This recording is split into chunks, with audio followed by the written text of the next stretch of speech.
വാർത്തകളിലേക്ക് വിശദമായി. കോൺഗ്രസ് സ്ഥാനാർത്ഥികളെ ഇന്ന് പ്രഖ്യാപിക്കും. പട്ടികയിൽ നിർണായകമായ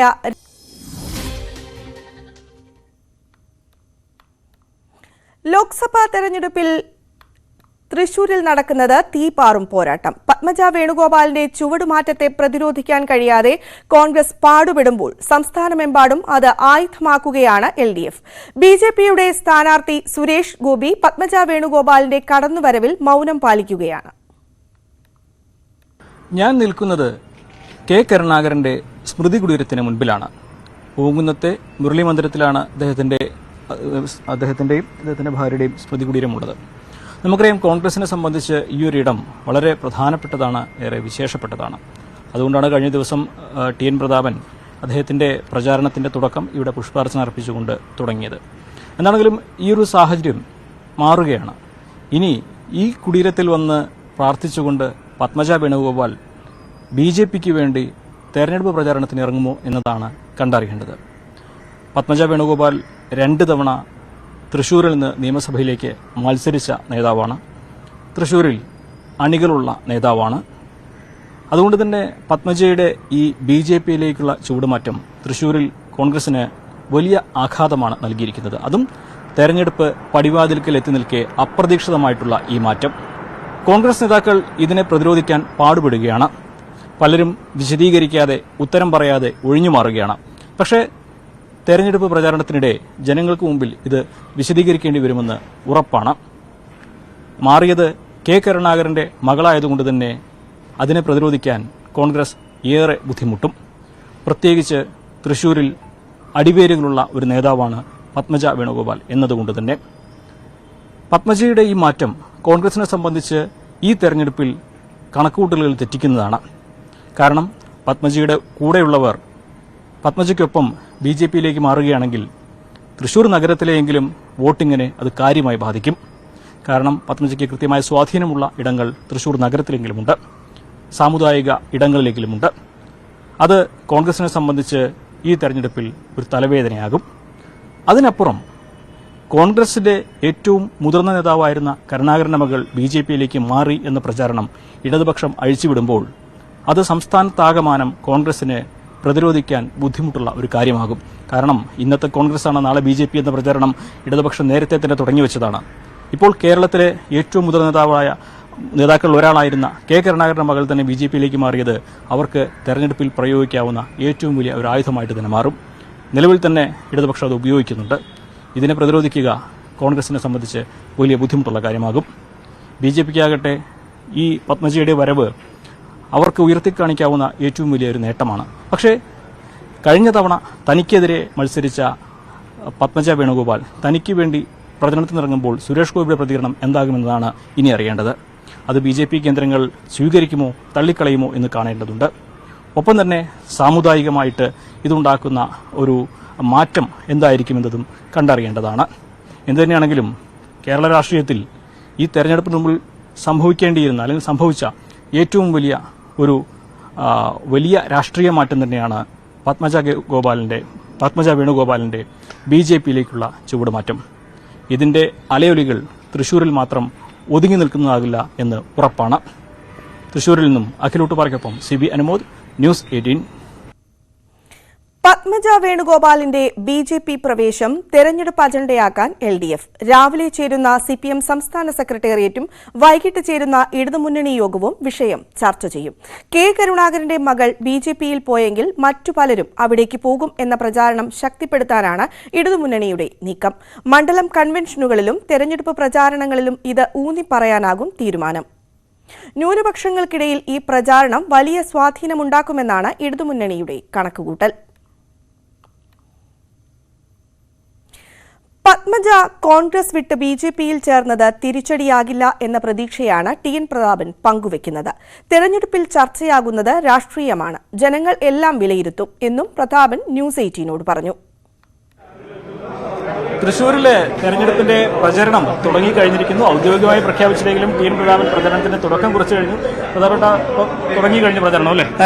തെരഞ്ഞെടുപ്പിൽ കഴിഞ്ഞ 5 വർഷമായി MP എന്ന നിലയിലുള്ള പ്രവർത്തനം സജീവമായി നടക്കുകയായിരുന്നു. കഴിഞ്ഞൊരു 15 ദിവസമായിട്ട് എല്ലാ പഞ്ചായത്തിലും മുനിസിപ്പാലിറ്റി കോർപ്പറേഷനൊക്കെ സ്നേഹ സന്ദേശ യാത്ര ഏകദേശം 300 കിലോമീറ്റർ താഴെ ഞാൻ കാൽനടയായിട്ട് 37 ഡിഗ്രി ചൂട്ടത്ത് നടന്ന് ആളുകളുമായി ഭയങ്കരമായി ഇന്ററാക്ട് ചെയ്യാൻ കുറേ കൂടി അവസരം ഉണ്ടായി. അപ്പോൾ ഒരു തെരഞ്ഞെടുപ്പ് പ്രവർത്തനം ആരംഭിച്ചു എന്ന് തന്നെ വേണമെങ്കിൽ പറയാം. ഭയങ്കര വിശ്വാസം. നമ്മൾ ജനിച്ച മണ്ണല്ലേ തൃശ്ശൂർ, നമ്മൾ ജനിച്ച് ജീവിക്കുന്ന മണ്ണാണ് തൃശ്ശൂർ എന്നുള്ളത് കൊണ്ട് വളരെ ഇവിടുത്തെ ഓരോ കൊച്ചു ഇടവഴികളും ഇവിടെ ജീവിച്ചിരിക്കുന്ന മഹാഭൂരിപക്ഷം ആളുകളെ പേരെടുത്ത് വിളിക്കാവുന്ന അവരുടെ തൊട്ടു തലവിടാവുന്ന സൗഹൃദമുള്ളത് കൊണ്ട് അത് രാഷ്ട്രീയത്തിനൊക്കെ അപ്പുറത്താണ്. അതുകൊണ്ട് എനിക്ക് ഓരോ സമയം ചേർത്തും ഭയങ്കര കോൺഫിഡൻസാണ്, ആത്മവിശ്വാസമാണ് ഇതിൽ ഉള്ളത്. ഈ പത്മജയുടെ ബിജെപിക്കുള്ള ചൂടുമാറ്റം വരുന്നുണ്ടോ? പത്മജ വേണുഗോപാലിന്റെ ബിജെപിക്കുള്ള ചൂടുമാറ്റം അതെല്ലാം തൃശ്ശൂരിലെ ജനങ്ങളെല്ലാം തീരുമാനിക്കും. തൃശ്ശൂരിലെ ജനങ്ങൾക്കെല്ലാം അറിയാം. ഞാനതിന് വ്യക്തിപരമായി ഓരോരുത്തരുടെയും ഇഷ്ടാനിഷ്ടങ്ങളാണ്. തൃശ്ശൂർ ലീഡറുടെ ഒരു തട്ടകമാണ്, ലീഡർക്ക് വലിയ ആത്മബന്ധമുള്ള ഒരു സ്ഥലമാണ്. തീർച്ചയായിട്ടും ഇതെല്ലാം ജനങ്ങൾ കാണും, ജനങ്ങൾ തിരിച്ചറിയും. ഞാൻ ഒരു ദൈവവിശ്വാസി കൂടിയാണ്. അപ്പോൾ ദൈവത്തിനും എൻ്റെ ഭാഗത്തുനിന്നുള്ള ഒരു തിരിച്ചറിവുണ്ടാവും, ജനങ്ങളെ ഭാഗത്തുനിന്നുള്ള തിരിച്ചറിവുണ്ടാവും. അതെല്ലാം ജനങ്ങൾ ആത്യന്തികമായി തീരുമാനിക്കട്ടെ. ലീഡറിന്റെ നയങ്ങൾ നമുക്കറിയുന്നതാണ്. ലീഡറിന്റെ മകള് തന്നെ എങ്ങനെ പോകുന്നതിന് മുമ്പ് വലിയൊരു ഷോക്കല്ലേ? അത് ഇത് അവനവൻ ചെയ്യുന്നത് എന്താണെന്ന് അവനവൻ തന്നെ സ്വയം തിരിച്ചറിയും. അത് സമൂഹം അത് വിലയിരുത്തുകയും അന്തിമമായ വിധി സമൂഹം എഴുതുകയും ചെയ്യും. നമുക്ക് ജനങ്ങൾക്ക് വിട്ടുകൊടുക്കാം. തെരഞ്ഞെടുപ്പ് ജനങ്ങളെടുത്ത് രാഷ്ട്രീയമാണ്. ഈ തെരഞ്ഞെടുപ്പ് BJPയിലെ വർഗീയ ഫാസിസത്തിനെതിരെയുള്ള പോരാട്ടമാണ് കോൺഗ്രസ്. ഞങ്ങൾ ഒരു കാരണവശാലും ഈ വർഗീയ ഫാസിസ്റ്റുകളുമായി ഒരു കോംപ്രമൈസും ചെയ്തില്ല. ഭൂരിപക്ഷ വർഗീയതയ്ക്കെതിരാണ്, ന്യൂനപക്ഷ വർഗീയതയ്ക്കെതിരാണ്. ആ വർഗീയതയ്ക്കെതിരെയുള്ള പോരാട്ടമാണ്. തെരഞ്ഞെടുപ്പ് രാഷ്ട്രീയമാണ്. ഞങ്ങൾ തെരഞ്ഞെടുപ്പിനെ രാഷ്ട്രീയമായി തന്നെയാണ് കാണാൻ ആഗ്രഹിക്കുന്നത്. ചോദ്യം ജനങ്ങൾ ചോദിച്ചാൽ എന്ത് മറുപടി പറയും? അത് അവരോട് തീരുമാനിക്കാൻ പറയും, ജനങ്ങൾ തീരുമാനിക്കാൻ പറയും. ശരിയേത് തെറ്റേതെന്ന് തീരുമാനിക്കേണ്ട ഭയങ്കര വിവേകശേഷി ജനങ്ങൾക്കുണ്ടല്ലോ. അതേപോലെയല്ല നമ്മൾ എത്ര മാധ്യമങ്ങളിലൂടെയോ സമൂഹ മാധ്യമങ്ങളിലൂടെയോ ആളുകളെ തെറ്റിദ്ധരിപ്പിക്കാനോ മിസ്ലീഡ് ചെയ്യാനോ ശ്രമിച്ചാലോ നടക്കുന്ന കാലൊക്കെ പോയി. ഭയങ്കരമായി സ്വന്തം കൺസെപ്റ്റുള്ള ആളുകളാണ് ഈ നാട്ടിലെ ജനങ്ങൾ. അതുകൊണ്ട് അവരത് സ്വയം തീരുമാനിക്കും. ജനങ്ങളിൽ ഭയങ്കര വിശ്വാസമുണ്ട്. പത്മജയുടെ മാറ്റം അത് രാഷ്ട്രീയമായിട്ട് ജനങ്ങൾ തന്നെ വിലയിരുത്തട്ടെ, അത് തിരിച്ചടിയാകില്ല എന്ന ആത്മവിശ്വാസമാണ് TN പ്രതാപൻ പങ്കുവയ്ക്കുന്നത്. അഖിലോട്ട് പറയപ്പം CBN ന്യൂസ് 18. ഔദ്യോഗിക പ്രഖ്യാപനമായില്ലെങ്കിലും ഇടുക്കിയിൽ ഡീൻ തന്നെയെന്നുറപ്പിച്ച് പ്രവർത്തകർ. തോട്ടം മേഖലകളിൽ ഡീനിനായി ബോർഡുകൾ സ്ഥാപിച്ച് പ്രചാരണം ആരംഭിച്ചു. ഇടുക്കി കോൺഗ്രസിനൊപ്പം നിൽക്കുമെന്ന് ഡീൻ കുര്യാക്കോസ് പ്രതികരിച്ചു. ഇടുക്കിയിൽ ഡീൻ കുര്യാക്കോസും ജോയ്സ് ജോർജും തമ്മിലുള്ള മൂന്നാം അംഗത്തിനാണ് കളമൊരുങ്ങുന്നത്. ജോയ്സിന്റെ സ്ഥാനാർത്ഥിത്വം നേരത്തെ പ്രഖ്യാപിച്ചതിനാൽ ഇടതുപക്ഷം പ്രചാരണത്തിൽ ഒരുപടി മുന്നിലാണ്. എന്നാൽ ഇത് ഇടതുപക്ഷത്തിന് അനുകൂല സാഹചര്യം ഉണ്ടാക്കില്ലെന്നും ഇടുക്കി കോൺഗ്രസിനൊപ്പം ഉറച്ചു നിൽക്കുമെന്നും ഡീൻ പ്രതികരിച്ചു. നിയോജക മണ്ഡലങ്ങളിൽ 5ഉം LDFിനൊപ്പമാണെന്നത് പാർലമെന്റ് തെരഞ്ഞെടുപ്പിനെ സ്വാധീനിക്കില്ല. 2019ലും ഇതേ സാഹചര്യമായിരുന്നെന്ന് ഡീൻ കുര്യാക്കോസ്. കഴിഞ്ഞ 10-15 ദിവസം കഴിഞ്ഞാണ് നമ്മുടെ സ്ഥാനാർത്ഥി പ്രഖ്യാപനം ഉണ്ടായത്. അതിന്റെ പേരിൽ അവർക്കൊരു രാഷ്ട്രീയ ആനുകൂല്യം ലഭിക്കും എന്ന് കരുതേണ്ടതില്ല. ഇടതുപക്ഷ ഗവൺമെന്റിനോടുള്ള ഒരു സമീപനം എന്ന് വെച്ചാൽ അത് ഏത് തരത്തിലാണ് എന്ന് ഞാനിവിടെ പ്രത്യേകിച്ച് പറയേണ്ടതായിട്ടില്ല. അത്രത്തോളം ജനങ്ങളെ വെറുപ്പിച്ച ഒരു ഗവൺമെന്റ് സംസ്ഥാനത്ത് അധികാരത്തിലിരിക്കുകയാണ്. രാജ്യത്തിന്റെ രാഷ്ട്രീയം, സംസ്ഥാനത്തിന്റെ രാഷ്ട്രീയം അത് ഐക്യജനാധിപത്യ മുന്നണിക്ക് ഒപ്പമാണ്. അത് ഈ നാട്ടിലെ ജനങ്ങളുടെ മനസ്സിലുണ്ട്. ഇടുക്കിയിൽ ഡീൻ തന്നെ എന്ന് ഉറപ്പിച്ച് പ്രവർത്തകർ പ്രചാരണം ആരംഭിച്ചു. 14 ബൂത്തിലും ഫ്ലക്സുകൾ എത്തിച്ചു. 14 ബൂത്തും സജീവമാണ്. നല്ല പ്രവർത്തനമാണ് കാഴ്ചവെക്കുന്നത്. ഉറപ്പിച്ചു ഡീൻ തന്നെയാണ് ഇടുക്കിയുടെ നായകൻ. ശാന്തൻപാറ, ഉടുമ്പൻചോല പഞ്ചായത്തുകളിൽ വിവിധ മേഖലകളിൽ പ്രചാരണ ബോർഡുകൾ നിറഞ്ഞു. ഔദ്യോഗിക പ്രഖ്യാപനം ഉണ്ടാകുന്നതിനൊപ്പം കളം നിറയാനുള്ള തയ്യാറെടുപ്പിലാണ് പ്രവർത്തകർ. ന്യൂസ് 18 ഇടുക്കി. കോൺഗ്രസിന്റെ അണികളുടെ അവസ്ഥയിൽ സഹതാപമുണ്ടെന്ന് തൃശൂരിലെ LDF സ്ഥാനാർത്ഥി VS സുനിൽകുമാർ. നേതാക്കൾ ഏതു സമയം വേണമെങ്കിലും BJPയിലേക്ക് പോകാവുന്ന നിലയിൽ ആണെന്നും സുനിൽകുമാർ പ്രതികരിച്ചു. തൃശൂരിലെ LDF സ്ഥാനാർത്ഥി VS സുനിൽകുമാർ തെരഞ്ഞെടുപ്പ് പ്രചരണത്തിന്റെ തിരക്കിലാണ്. അദ്ദേഹം നമ്മോടൊപ്പം ചേരുന്നു. വലിയ ഓട്ടത്തിലാണെന്നറിയാം. എങ്ങനെയുണ്ട് ഇപ്പോഴത്തെ ഒരു സാഹചര്യം? വളരെ അനുകൂലമായിട്ടുള്ള ഒരു സാഹചര്യം തൃശൂർ മണ്ഡലത്തിലുണ്ട്. തൃശൂർ ജില്ലയിൽ തന്നെ ഇടതുപക്ഷ ജനാധിപത്യ മുന്നണി തവണ 3 സീറ്റും ഞങ്ങൾ ജയിക്കും. കെ രാധാകൃഷ്ണനും രവീന്ദ്രൻ മാഷും ഈ തൃശൂർ മണ്ഡലം അടക്കമുള്ള 3 മണ്ഡലം LDF ജയിക്കാവുന്ന തരത്തിലുള്ള ഒരു വലിയ മാറ്റം ഇവിടെ ഉണ്ടാവും. ഒരു സംശയവും കാര്യത്തിൽ വേണ്ട. ഇവിടുത്തെ മണ്ഡലത്തിന്റെ കാര്യത്തിൽ ഞാൻ പ്രത്യേകം ആവർത്തി പറയുന്ന സ്ഥാനാർത്ഥി എന്ന നിലയിൽ ഇതുവരെ നടന്ന പ്രവർത്തനങ്ങളിലെല്ലാം എനിക്ക് പൂർണ്ണമായ വിശ്വാസം ഉണ്ടായിട്ടുണ്ട്. ജയിക്കുമെന്നുള്ളത് തന്നെയാണ് എനിക്ക്. ഇപ്പോഴത്തെ പുതിയൊരു സാഹചര്യം, പത്മജ വേണുഗോപാൽ BJP-യിലേക്ക് പോവുകയാണ്, എങ്ങനെ കാണുന്നു ഇതിനെ? എനിക്ക് അതിൽ വലിയ അത്ഭുതം തോന്നിയിട്ടില്ല. കാരണം എന്ന് വെച്ചാൽ ഈ കോൺഗ്രസിന്റെ പല നേതാക്കന്മാരും BJP-യിലേക്ക് പോയിക്കൊണ്ടിരിക്കുന്നത് ഒരു സാധാരണ സംഭവമായിട്ട് നമ്മുടെ രാജ്യത്ത് മാറിയിട്ടുണ്ട്. എപ്പോഴാണ് കോൺഗ്രസിലെ കതറിട്ട് നടക്കുന്ന ആളുകൾ നാളെ കാവി ധരിച്ച കോൺഗ്രസ്സുകാരെ BJP-കാരായിട്ട് മാറുക എന്നുള്ളത് നമുക്ക് ആർക്കും പ്രിഡിക്റ്റ് ചെയ്യാൻ പറ്റില്ല. ഇപ്പോൾ AK ആന്റണിയുടെ മകൻ BJP ചേർന്നു, നമുക്ക് വലിയ അത്ഭുതം ഉണ്ടായില്ല. പക്ഷെ K കരുണാകരന്റെ മകളും BJP-യിലേക്ക് പോയി ചേർന്നു എന്നുള്ളതിന് അവർ പല ന്യായങ്ങളും പറയും. ആ ന്യായങ്ങളൊക്കെ അസ്ഥാനത്തായ ന്യായങ്ങളാണ്. കാരണം അത് ഏതെങ്കിലും തരത്തിൽ അവഗണിച്ചതുകൊണ്ടോ അല്ലെങ്കിൽ അത് അധികാരത്തിന്റെ പ്രശ്നമാണ്, അധികാര രാഷ്ട്രീയവുമായിട്ട് ബന്ധപ്പെട്ടിട്ടുള്ള നിലപാടുകളാണ്. അപ്പോൾ BJP ഇവിടെ വളരുന്നതിന് പ്രധാനപ്പെട്ട കാര്യം കോൺഗ്രസിന്റെ ഒരു നിലപാട് തന്നെയാണ്. ഒന്ന്, നാം വർഗീയതയെ എങ്ങനെ എതിർക്കണം, വർഗീയ ഫാസിസത്തെ നമ്മൾ എങ്ങനെ ചെറുക്കണം എന്നുള്ള കാര്യത്തിൽ അതിന് വളരെ ശക്തമായ നിലപാട് ആ രാഷ്ട്രീയ പാർട്ടിക്ക് ഉണ്ടാവണം. അവർക്ക് ആ ശക്തമായ നിലപാട് ആ പ്രസ്ഥാനത്തിന്റെ സംഘടനാ നേതൃത്വത്തിനുണ്ടാവണം. ഈ രണ്ട് കാര്യങ്ങളും കൂടി ഉണ്ടാവുമ്പോഴാണ് അത് നടക്കുക. അതിന് പകരം അധികാര രാഷ്ട്രീയവുമായി ബന്ധപ്പെട്ടതാണ് രാഷ്ട്രീയ പ്രവർത്തനം എന്ന് ധരിക്കുന്ന തരത്തിൽ നമ്മുടെ നാട്ടിൽ കോൺഗ്രസ് പ്രവർത്തിച്ചുകൊണ്ടിരിക്കുക. അതിന്റെ ഒരു തിക്തഫലമാണ് ഇപ്പോൾ ഈ പത്മജയെ പോലുള്ള ആളുകൾ യാതൊരു കൂസലുമില്ലാതെ യാതൊരു തരത്തിലുള്ള പശ്ചാത്താപവും ഇല്ലാതെ ഒരു സ്വന്തം പാർട്ടിയിൽ തന്നെ അപ്പുറത്തെ പാർട്ടിയിലേക്ക് പോകുന്ന പോലെ ഒരു A ഗ്രൂപ്പിൽ നിന്ന് I ഗ്രൂപ്പിലേക്ക് മാറി എന്നൊക്കെ പറയുന്ന പോലെ, I ഗ്രൂപ്പിൽ നിന്ന് A ഗ്രൂപ്പിലേക്ക് മാറി എന്ന് പറയുന്ന പോലെയാണ് ഇപ്പോൾ BJP-യിലേക്ക് മാറി എന്ന് പറയുന്നത്. അതിന്റെ ഒരു തെരഞ്ഞെടുപ്പിൽ അതെങ്ങനെ പ്രതിഫലിക്കും? തെരഞ്ഞെടുപ്പിൽ ഇവിടുത്തെ മതേതര വിശ്വാസികളായിട്ടുള്ള ആളുകളോടൊക്കെ എനിക്ക് പറയാനുള്ള ഒറ്റ കാര്യം മാത്രമേ ഉള്ളൂ. ഈ നമ്മൾ കഴിഞ്ഞ 2019 തെരഞ്ഞെടുപ്പിൽ ഇന്ത്യൻ പാർലമെന്റിൽ ഒരു മതേതരത്വ ശക്തി എന്ന നിലയിൽ കോൺഗ്രസ് ഉണ്ടാവണമെന്ന് കരുതി കേരളത്തിൽ വോട്ട് ചെയ്ത ആളുകളൊക്കെ ഇത് നമ്മൾ മനസ്സിലായി. ചോറ് വെന്തോന്ന് നോക്കാൻ എല്ലാ വറ്റും ഞെക്കി നോക്കണമെന്നില്ല, മനസ്സിലായില്ലേ? അപ്പോൾ ഇത് വളരെ വ്യക്തമായി മനസ്സിലാക്കേണ്ട കാര്യങ്ങളാണ്. 2019 തെരഞ്ഞെടുപ്പിൽ കോൺഗ്രസിനെ ജയിപ്പിച്ച ആളുകൾക്കുണ്ടായിരുന്ന മനസ്സിലെ വികാരം എന്താണെന്ന് വെച്ചാൽ ഈ പാർലമെന്റിൽ കോൺഗ്രസിന്റെ എണ്ണം വർദ്ധിപ്പിക്കണം എന്നുള്ളതാണ്. ഇപ്പൊ ഇന്ത്യ മുന്നണി ഉണ്ടായ സന്ദർഭത്തിൽ സാഹചര്യത്തിലേക്ക് മാറ്റം വന്നു. ഇപ്പോ ജനങ്ങൾ ചിന്തിക്കേണ്ട കാര്യം എന്താണെന്ന് വെച്ചാൽ ഇന്ത്യൻ പാർലമെന്റിൽ മതേതരത്വം പുലരാനും മതേതരത്വം നിലനിർത്താനും ഭരണഘടന സംരക്ഷിക്കാനും ജനാധിപത്യം സംരക്ഷിക്കാനും കഴിയുന്ന തരത്തിൽ വിട്ടുവീഴ്ചയില്ലാത്ത നിലപാട് സ്വീകരിക്കുന്ന ആളുകളാണ് പാർലമെന്റിൽ വരേണ്ടത്.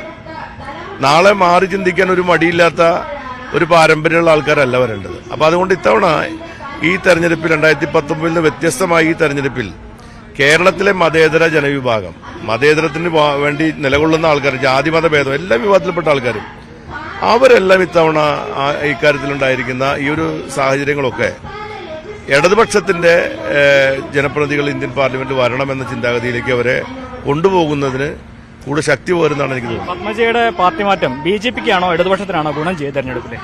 അത് ഒരു തീയും പെരയ്ക്കുന്നതല്ല എന്ന് പറയുന്ന പോലെ ഈ പോകുന്നതൊക്കെ ഇപ്പോൾ ആർക്കാണ് ഗുണം ചെയ്യാന്നുള്ളതൊന്നും നമുക്ക് പറയാൻ പറ്റുന്ന കാര്യമാണ്. അതിപ്പോ അതിനൊരു വിലയിരുത്തൽ നടത്തുമ്പോൾ ഞാൻ പിന്നെ പല കാര്യങ്ങളും പറയേണ്ടി വരും. അപ്പൊ അത് ഞാൻ പറയാൻ ഉദ്ദേശിക്കുന്നില്ല. ഏതായാലും ശരി, പത്മജയെ പോലുള്ള കരുണാകരനെ പോലുള്ള ആളുകൾ നമ്മുടെ രാഷ്ട്രീയത്തിൽ ഈ രീതിയിൽ കാലുമാറി അല്ലെങ്കിൽ വേറെ പാർട്ടിയിലേക്ക് പോകുമ്പോൾ കോൺഗ്രസ് പാർട്ടിയിലുള്ള അതിന്റെ അണികൾക്കിടയിൽ ഒരു വലിയ അങ്കലാപ്പുണ്ടാക്കും. ഈ പാവപ്പെട്ട കോൺഗ്രസ്സുകാർ എന്ത് പിഴച്ചു? സാധാരണക്കാരായ കുറെ കോൺഗ്രസ് പ്രവർത്തകരുണ്ടല്ലോ നമ്മുടെ നാട്ടിൽ. ഗാന്ധിസത്തിലും സോഷ്യലിസത്തിലും മതേതരത്വത്തിലൊക്കെ വിശ്വസിച്ച് നടക്കുന്ന എല്ലാ ജാതി മതത്തിൽപ്പെട്ട ഒരുപാട് കോൺഗ്രസിന്റെ സാധാരണ പ്രവർത്തകരായിട്ടുള്ള ആൾക്കാരുണ്ട്. അവരാണ് ഇക്കാര്യത്തിൽ ഇവിടെ പ്രതിസന്ധിയിൽ. അല്ലെങ്കിൽ കോൺഗ്രസ് നേതൃത്വത്തിന് ഒരു പ്രതിസന്ധിയില്ല, കാരണം അവർക്ക് എപ്പോ വേണമെങ്കിലും മാറാമെന്നുള്ള നിലയിലേക്ക് നിങ്ങൾ. അപ്പൊ അണികളായിരിക്കുന്ന പാവപ്പെട്ട ആളുകളെ സംബന്ധിച്ചിടത്തോളം അവർ വലിയ പ്രതിസന്ധിയിലാണ്. അപ്പൊ അവരെല്ലാം ഒരു ഇടതുപക്ഷ വിരുദ്ധതയാണ് അവിടെ പ്രചരിപ്പിക്കുന്നത്. അല്ലാതെ ഫാസിസത്തിനെതിരായിട്ടുള്ള ഒരു വിരുദ്ധത രാഷ്ട്രീയമല്ല പ്രചരിപ്പിക്കുന്നത്. ഇടതുപക്ഷക്കാരും കമ്മ്യൂണിസ്റ്റുകാരും ലോകത്തെ ഏറ്റവും വലിയ കൊണ്ടുവരാത്ത ആളുകളെന്ന് ചിത്രീകരിച്ച് നടക്കുമ്പോഴാണ് ഇതുപോലുള്ള സംഭവങ്ങളും മറ്റൊരു രീതിയിൽ ഉണ്ടാവുന്നത്. അപ്പോൾ സ്വാഭാവികമായിട്ടും അത് അണികൾക്കിടയിൽ വലിയ അങ്കലാപ്പുണ്ടാക്കുന്ന ഒരു വിഷയമായിട്ടാണ്. ഞങ്ങളെല്ലാം ഒരുമിച്ച് പ്രവർത്തിച്ചുകൊണ്ടിരിക്കല്ലേ. അപ്പൊ എനിക്ക് അങ്ങനെ മറ്റുള്ളവരുടെ പ്രചരണത്തെ പറ്റി ഞാൻ ശ്രദ്ധിക്കേണ്ട കാര്യമല്ല. ഒരു ഇമ്പാക്ട് ഉണ്ടാക്കുന്ന രീതിയിലാണെന്നാണ് സുരേഷ് ഗോപി അവകാശപ്പെടുന്നത്. ആരും നിങ്ങൾ ആരും ഞങ്ങൾ അണ്ടർ എസ്റ്റിമേറ്റ് ചെയ്യേണ്ട കാര്യമില്ലല്ലോ. BJP ആണെങ്കിലും കോൺഗ്രസ് ആണെങ്കിലും ഇപ്പൊ കോൺഗ്രസ് രംഗത്ത് വന്നിട്ടില്ല എന്ന് പറയുന്നതിലൊന്നും കാര്യമില്ല. അവരവരുടെ സംഘടനാ സംവിധാനം വെച്ച് അവർ രംഗത്ത് വരും. അപ്പോൾ ഇതൊക്കെ ജനങ്ങൾ തീരുമാനിക്കേണ്ട കാര്യങ്ങളാണ്. നിങ്ങൾ പരീക്ഷ എഴുതിക്കൊണ്ടിരിക്കുന്ന കുട്ടിയോട് ചോദിക്കേണ്ട ചോദ്യം ചോദിക്കണം. എന്തായാലും പ്രതീക്ഷയോടെ തന്നെയാണ് ഈ ഒരു സാഹചര്യത്തെ കാണുന്നത്. ഒരു സംശയമില്ല, വളരെ പ്രതീക്ഷയുണ്ട്. പ്രതീക്ഷയോടെ പ്രചരണത്തിൽ സജീവമായി തുടരുകയാണ് ജെ സുനിൽകുമാർ. മാറിയ സാഹചര്യങ്ങൾ ഇടതുപക്ഷത്തിന് ഗുണം ചെയ്യുമെന്നൊരു പ്രതീക്ഷയും അദ്ദേഹം പങ്കുവയ്ക്കുന്നുണ്ട്. അഖിലോട്ടുപാറയ്ക്കൊപ്പം CV അനുമോദ്, ന്യൂസ് 18. ഇന്ന് മഹാശിവരാത്രി. വിവിധ ക്ഷേത്രങ്ങളിൽ വിശേഷാൽ പൂജകൾ നടക്കും. കലാപരിപാടികളും അരങ്ങേറും. ആലുവ ശിവക്ഷേത്രത്തിൽ ആയിരക്കണക്കിന് ഭക്തർ ദർശനത്തിനെത്തും. ബലിതർപ്പണത്തിന് 116 ബലിത്തറകൾ ഒരുക്കിയിട്ടുണ്ട്. വൈകിട്ട് 4 മുതൽ നാളെ ഉച്ചയ്ക്ക് 2 മണിവരെ ആലുവയിൽ ഗതാഗത നിയന്ത്രണം ഏർപ്പെടുത്തിയിട്ടുണ്ട്. ഇന്ന് ലോക വനിതാ ദിനം. സമത്വപൂർണമായ പുതിയ ലോകത്തിന്റെ സൃഷ്ടിക്കായുള്ള പ്രവർത്തനങ്ങൾക്ക് കരുത്തു പകരാൻ സ്ത്രീകളെയും പെൺകുട്ടികളെയും ശാക്തീകരിക്കുക എന്ന ലക്ഷ്യമാണ് വനിതാ ദിനാചരണത്തിനുള്ളത്. സ്ത്രീകൾക്കായി നിക്ഷേപിക്കുക, പുരോഗതിയെ ത്വരിതപ്പെടുത്തുക എന്നതാണ് ഈ വർഷത്തെ വനിതാ ദിനത്തിൽ ഐക്യരാഷ്ട്ര സംഘടന പ്രഖ്യാപിച്ച ആശയം. വനിതാ ദിനത്തിന്റെ ഭാഗമായി സംസ്ഥാനത്ത് വിവിധ പരിപാടികൾ നടക്കും. ലോക വനിതാ ദിനത്തോടനുബന്ധിച്ച് ലിസി ആശുപത്രിയിൽ ആൻജിയോപ്ലാസ്റ്റി നടത്തി വനിതകൾ മാത്രം ഉൾക്കൊള്ളുന്ന മെഡിക്കൽ സംഘം. ഡോക്ടർമാരെ കൂടാതെ അനസ്തെറ്റിസ്റ്റ്, കാത്ത് ടെക്നീഷ്യൻ, അനസ്തീഷ്യ ടെക്നീഷ്യൻ, നഴ്സുമാർ തുടങ്ങി എല്ലാവരും വനിതകളായിരുന്നു. Doctor Nikita Saif, doctor KR Ramitha, doctor Grace Maria, sister Betty, Shruthi Harilal, Shilpa, IV Saibin, Nisha, Megha, Anaswara എന്നിവരാണ് ചികിത്സയിൽ പങ്കാളികളായത്. സ്ത്രീ ശാക്തീകരണത്തിന്റെ ഭാഗമായാണ് വനിതകളെ മാത്രം ഉൾപ്പെടുത്തി ആൻജിയോപ്ലാസ്റ്റി ചെയ്യുവാൻ തീരുമാനിച്ചതെന്ന് ഹൃദ്രോഗ വിഭാഗം തലവൻ ഡോക്ടർ റോണി മാത്യു അറിയിച്ചു. ചികിത്സയിൽ പങ്കാളികളായവരെ ആശുപത്രി ഡയറക്ടർ ഫാർപോൾ കരേടൻ അഭിനന്ദിച്ചു. നിത്യോപയോഗ സാധനങ്ങൾക്കെല്ലാം തീ പിടിച്ച വില. എങ്കിലും ഇപ്പോഴും 2 രൂപയ്ക്ക് എണ്ണപ്പലഹാരങ്ങൾ വിൽക്കുന്ന ഒരു 70കാരിയുണ്ട് ആലക്കോട് ടൗണിൽ. സ്ത്രീകൾ, വിദ്യാർത്ഥികളും യാത്രക്കാരുമാണ് കൂടുതലായും ഈ കടയിലെത്തുന്നത്.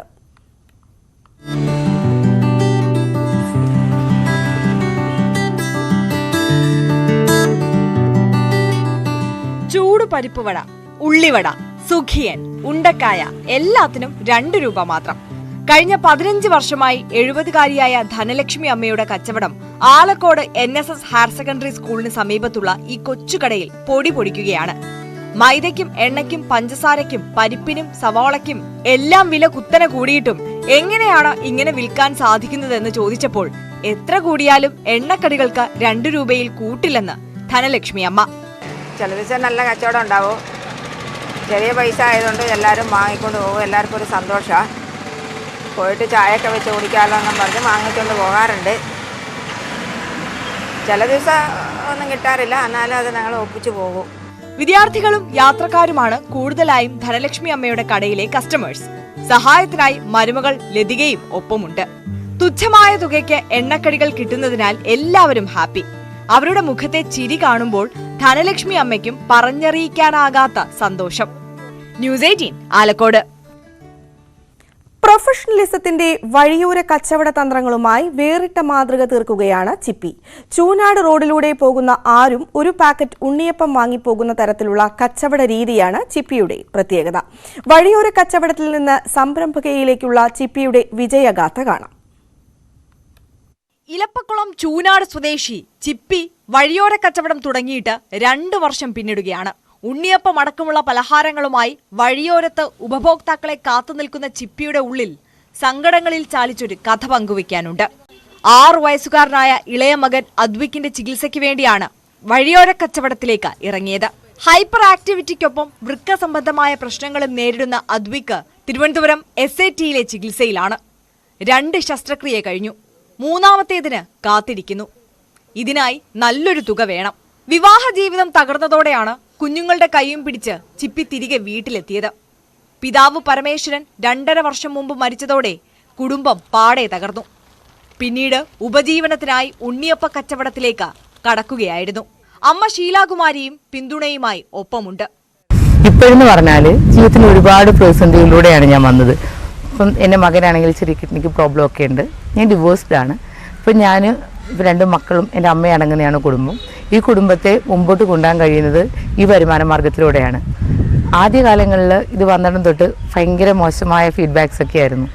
ഈ റോഡിൽ നിന്നിട്ടൊരു പെങ്കുച്ചി വിൽക്കുന്നു, നിനക്ക് നാണമില്ല എന്നങ്ങനെയൊക്കെ ചോദിച്ച ഒരുപാട് പേരുണ്ട്.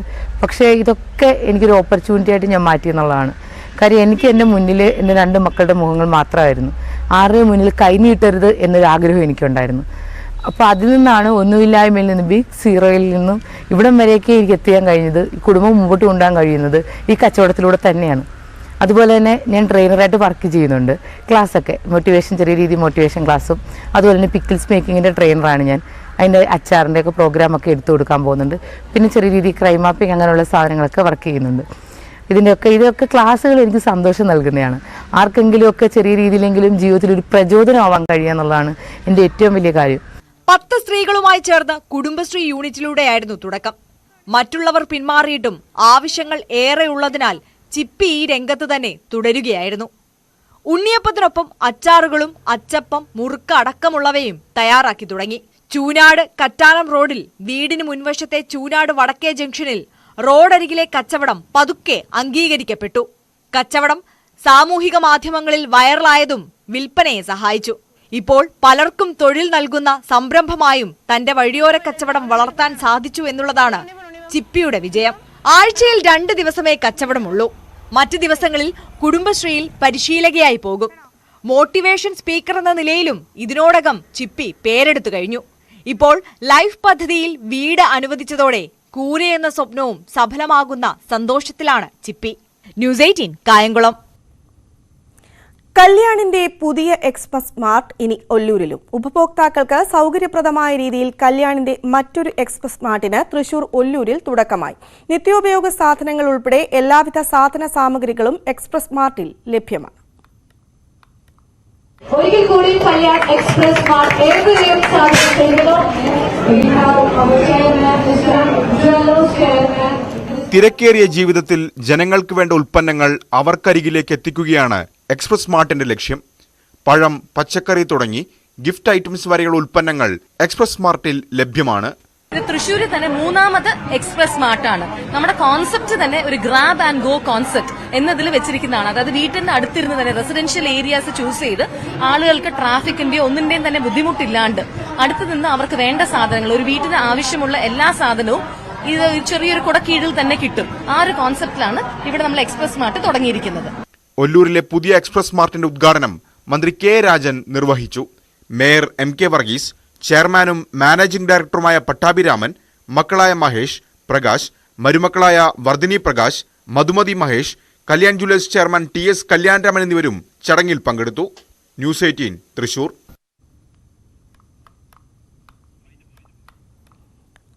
ആദ്യ വാർത്ത ഇവിടെ പൂർണ്ണമാവുകയാണ്. നമസ്കാരം.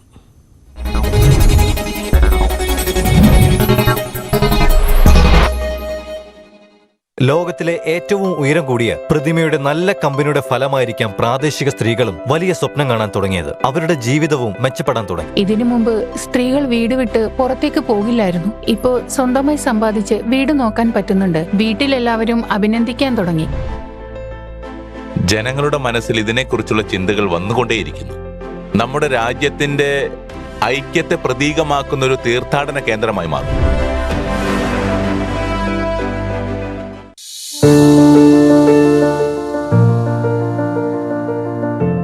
ഗഗൻയാനും ബഹിരാകാശ സഞ്ചാരികളും അഭിമാനവും ആഘോഷവുമാകുന്ന കാലമാണ്. ബഹിരാകാശ സ്വപ്നങ്ങൾ കയ്യെത്തും ദൂരത്തെത്തുമ്പോൾ ഈ ദിവസം അവളെ മറക്കാനാകുമോ? സ്കൈ ഈസ് ദ ലിമിറ്റ് എന്ന ജീവിതം കൊണ്ട് കാട്ടിത്തന്ന കൽപ്പന ചൗള. 4ാം വയസ്സിൽ കടലാസുകൊണ്ട് വിമാനമുണ്ടാക്കി കളിച്ച പെൺകുട്ടി. പ്രായത്തിനൊപ്പം കൽപ്പനയുടെ ആകാശ സ്വപ്നങ്ങളും വളർന്നു. ആ സ്വപ്നങ്ങൾക്ക് ചിറകുവെച്ചത് പഞ്ചാബ് എഞ്ചിനീയറിംഗ് കോളേജിലാണ്. എയ്റോനോട്ടിക്കൽ എഞ്ചിനീയറിംഗിൽ ബിരുദമെടുത്ത ആ ബാച്ചിലെ ഏക പെൺകുട്ടി. വലിയ സാധ്യതകളിൽ നിന്ന് വിമർശിച്ചവർക്ക് പിന്നീട് അവൾ ഒരു വിസ്മയമായി. 2003 ജനുവരി 16 മറ്റ്6 പേർക്കൊപ്പം STS-107 കൊളംബിയ വാഹനത്തിൽ ബഹിരാകാശത്തേക്കുള്ള കൽപ്പനയുടെ യാത്ര. 17 ദിവസം ബഹിരാകാശത്ത് ചെലവഴിച്ച ചരിത്ര ദൗത്യം. ഇന്നും കണ്ണീരോർമ്മയാണ് കൽപ്പന ചൗള. കെന്നഡി സ്പേസ് സെന്ററിൽ വെഹിക്കിൾ അസംബിൾ ബിൽഡിംഗിലെ ഉപയോഗിക്കാതെ കിടക്കുന്ന വലിയ മുറിയിൽ കൊളംബിയയുടെ അവശിഷ്ടങ്ങൾ ഇന്നുമുണ്ടാകും. ശമ്പളത്തിന്റെ ഭൂരിഭാഗവും പിന്നോക്കാവസ്ഥയിലുള്ള കുട്ടികളുടെ വിദ്യാഭ്യാസത്തിനായി സംഭാവന ചെയ്ത കൽപ്പന ചൗള. അവളെ എന്തിന് പഠിപ്പിക്കണം എന്ന് ചോദിക്കുന്ന രക്ഷിതാക്കൾ ഇന്നുമുണ്ട്. അവർക്കുള്ള ഉത്തരമാണ് നിത്യവും ജ്വലിക്കുന്ന കൽപ്പന ചൗള.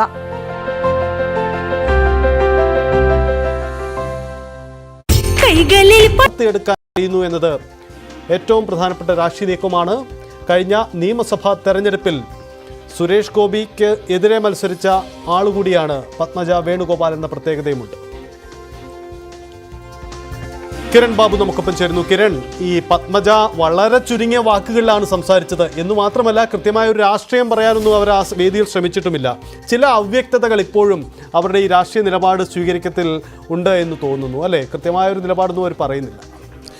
സജിത്തെ, അത് തന്നെയാണ് ഏറ്റവും പ്രധാനം. ഇങ്ങനെ ഒരു വേദിയിൽ പെട്ടെന്ന് എനിക്ക് തോന്നുന്നു ഇന്നലെ നമ്മൾ ഇങ്ങനെ ഒരു വാർത്ത പുറത്ത് വിട്ടുകൊണ്ടാണ്, അല്ലെങ്കിൽ ആ വാർത്ത മറ്റു ചാനലുകളൊക്കെ പിന്നീട് ഏറ്റെടുത്തുകൊണ്ടാണ് വളരെ വേഗത്തിൽ തന്നെ ഇത്തരം ഒരു നിലപാട് തീരുമാനത്തിലേക്ക് എത്തി എന്ന് തോന്നുന്നു.